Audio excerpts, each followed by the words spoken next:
তোমার অবস্থাও ঠিক এরকমই হবে যখন তুমি পরীক্ষার হলে দেখবা যে এরকম সৃজনশীলের একটা প্রশ্ন এমসিকিউ দেওয়া আছে এবং তোমার হাতে সময় আছে মাত্র 36 সেকেন্ড। তো তাহলে যদি নিজেকে এরকম পরিস্থিতিতে না দেখতে চাও তাহলে তোমার এই শর্টকাট টেকনিকটা তোমার জানা থাকতে হবে। আচ্ছা, তাহলে আমরা এটা জেনে নিই, দেখি কীভাবে সমাধান করা যায়। এটা আমরা যে পদ্ধতিতে সমাধান করব সেটার নাম কি? Axis shifting. কি নাম? Axis shifting. ওকে, নাম কি? Axis shifting. ওকে, তো এটা কীভাবে করে আমরা বিস্তারিত আলোচনা করব। অ্যাক্সিস শিফটিংয়ের ক্ষেত্রে আমাদের আগে কি জানতে হবে? যে কোনো একটা স্থানাঙ্ক নিব। এখানে ত্রিভুজে 3টা স্থানাঙ্ক দেওয়া আছে এ বি সি, যে কোনো একটা স্থানাঙ্ক নিব, যে কোনো একটা।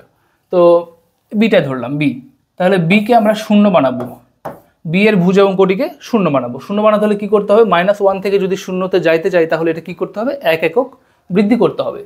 1 একক বৃদ্ধি করে এটাকে শূন্য করলাম।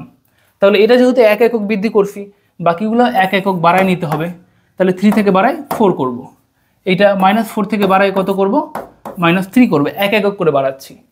এবার বি এর কোটি অর্থাৎ -2কে যদি শূন্য বানাতে চাই তাহলে কি করতে হবে? 2 একক বাড়াতে হবে।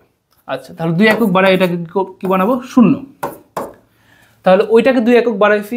এ এবং সি এর স্থানাঙ্কের ক্ষেত্রেও সেম কাজ করতে হবে, 2 একক করে বাড়াতে হবে।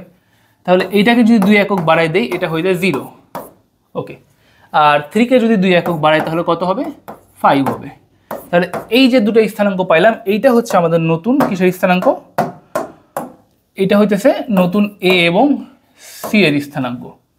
এটাকে বলে অ্যাক্সিস শিফটিং। তাহলে এটা সমাধান কীভাবে করতে হয়? এখন যে কাজটা করতে হবে সেটা হচ্ছে এটা বাদ, এটা 0 0 আসছে, ওটা একেবারে বাদ, এ আর সি। হ্যাঁ, এখন তাহলে কি করব?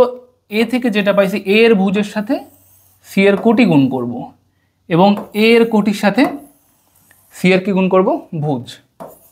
ওকে, তাহলে ফর্মুলাটা এরকম যে ক্ষেত্রফল ইকুয়ালস টু হাফ গুণন মডুলাস এ এর ভুজ গুণন সি এর কোটি।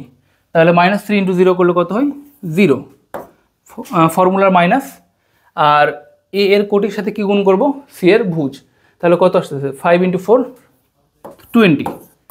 এইটা করে দেখতে পারবা যে এটা কত আসতেছে answer? 10 square unit. 10 square unit. তাহলে এটা অ্যান্সার কত আসতেছে? 10 স্কোয়ার ইউনিট। তো আমি এটা এক্সপ্লেন করলাম, তোমরা যখন এই পদ্ধতিটা পুরোপুরি আয়ত্ত করে ফেলবা তখন দেখবা যে এটা তোমাদের 20 থেকে 25 সেকেন্ডের বেশি আশা করি লাগবে না।